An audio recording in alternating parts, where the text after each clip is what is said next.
بسم اللہ الرحمن الرحیم۔ السلام علیکم ورحمۃ اللہ وبرکاتہ۔ ام المدارس ماڈل اسکول میں خوش آمدید۔ جماعت ہشتم اردو کی کلاس ہے یہ۔ بیٹا الحمدللہ ہم نعت کی تشریحات مکمل کر چکے تھے۔ آج کا جو ہمارا کام ہے وہ مشقی سوالات ہوگا۔ عنوان ہے ہمارا نظم نعت مشقی سوالات۔ اس کے بعد آج تاریخ ہے 19 اپریل 2021۔ یہ ہم ورک شیٹ پہ کریں گے یہ والا پیج حل۔ سب سے پہلے آپ نے اوپر تاریخ لکھنی ہے، پھر آپ نے دن لکھنا ہے۔ دن ہے آج پیر کا۔ پہلا سوال ہے شمع توحید جلانے سے شاعر کی کیا مراد ہے؟ شمع توحید سے مراد اللہ تعالیٰ کو ایک ماننا ہے۔ اس عقیدے کو مان کر جو روشنی حاصل ہوتی ہے اس کو یہاں شمع توحید کہا گیا ہے، یعنی اللہ تعالیٰ کی وحدانیت پر یقین رکھنا، یہی کیا ہے شمع توحید ہے۔ سوال نمبر 2 ہے نبی کریم صلی اللہ علیہ وآلہ وسلم کون سا پیغام سنانے کے لیے آئے؟ نبی کریم صلی اللہ علیہ وآلہ وسلم ایسا پیغام سنانے کے لیے دنیا میں تشریف لائے جو ہر دل میں اجالا کر دے، یعنی دین اسلام کی تعلیمات ایسی تھی، اللہ تعالیٰ کی وحدانیت پر ایمان لانا ایسی چیز تھی جس نے ہر انسان کے دل میں روشنی یعنی اجالا کر دیا۔ حضرت محمد صلی اللہ علیہ وآلہ وسلم کون سی بزم سجانے کے لیے تشریف لائے؟ اس کا جواب ہے نبی کریم صلی اللہ علیہ وآلہ وسلم بزم کونین سجانے کے لیے دنیا میں تشریف لائے۔ بزم کونین سے مراد کیا ہے؟ یعنی دونوں جہانوں کی محفل۔ دنیا میں بھی ان کے آنے سے رونق ہو گئی اور آخرت میں بھی ان کی وجہ سے ہی رونق ہوگی۔ سوال نمبر 4 ہے نظم کے آخری شعر میں سونے والوں کو جگانا کے الفاظ استعمال ہوئے، بتائیں ان کا کیا مطلب ہے؟ اس کا مطلب یہ ہے کہ حضور صلی اللہ علیہ وآلہ وسلم اس دنیا میں غافلوں کو غفلت کی نیند سے بیدار کرنے کے لیے تشریف لائے، یعنی جو لوگ اللہ تعالیٰ کو بھول چکے تھے، انہوں نے مختلف معبود بنا لیے تھے، ان کو غفلت سے جگایا، ان کو بتایا کہ یہ چیز غلط ہے، ان کو ہدایت کی روشنی دی اور انہیں سیدھے راستے کی طرف رہنمائی کی، اور ان کو سونے والوں سے مراد یہ نہیں کہ وہ سو رہے تھے بلکہ غفلت میں ڈوبے ہوئے تھے۔ سوال نمبر 5 ہے یہ ایک کریٹیوٹی ہے یہ تھوڑی سی کہ 5 انبیاء کرام کے نام اور ان کی 2 صفات تحریر کریں۔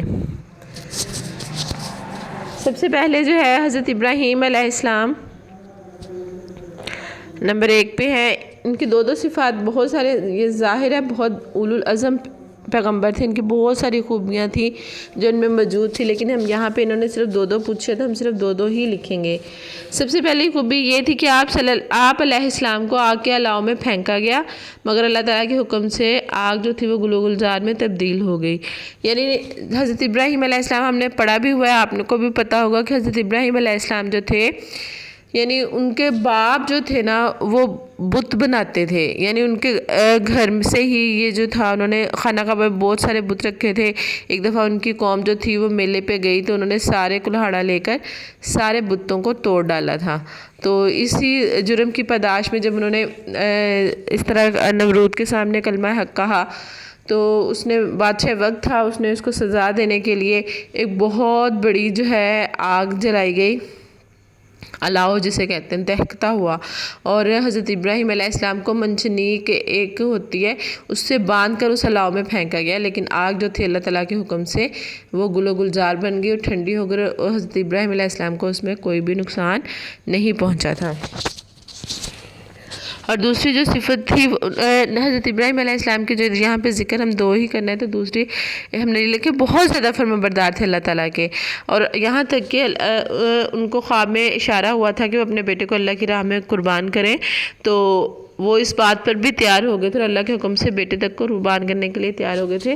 اور آپ کو پتہ ہے کہ عید الاضحیٰ جو ہے وہ حضرت ابراہیم علیہ السلام کی اسی فرمانبرداری کی یادگار کے طور پر ہم عید الاضحیٰ پہ وہ بکرے دمبے وغیرہ ذبح کرتے ہیں۔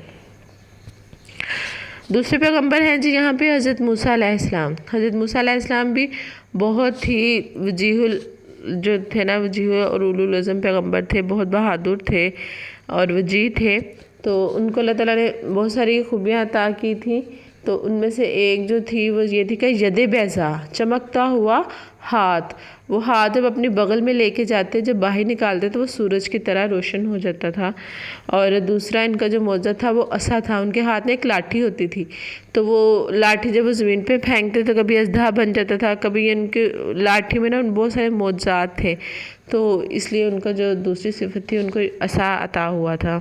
حضرت عیسیٰ علیہ السلام کے بہت سارے معجزات جو اللہ تعالیٰ نے ان کی خوبیاں بھی تھی جو ان کو عطا کی تھی کہ وہ اللہ کے حکم سے مردوں کو زندہ کر دیتے تھے اور بیمار کو صحت یاب کر دیتے تھے. اس کے بعد ہم ذکر کریں گے حضرت یوسف علیہ السلام کا. حضرت یوسف علیہ السلام جو تھے وہ بہت زیادہ خوبصورت تھے، ٹھیک ہے، اور اللہ تعالیٰ نے ان کو بہت زیادہ خوبصورت بنایا تھا. دوسری ان کی جو خوبی تھی کہ وہ خوابوں کی سچی تعبیر بتا دیتے تھے. اس کے بعد ہے سب سے آخر میں ہم رحمت للعالمین کا ذکر کریں گے. حضرت محمد صلی اللہ علیہ وآلہ وسلم وہ صادق اور امین تھے، اور یعنی یہ ہم سب جانتے ہیں، اور رحمت للعالمین کی کبھی بھی دشمن کے حق میں بھی وہ کبھی بھی بد دعا نہیں کرتے تھے. اس کے بعد جو ہے ہم نے آپ کے پلانر میں بھی ہے کہ ہم نے سوال نمبر 2 اور 3 جو ہے وہ بک پہ حل کرنا ہے.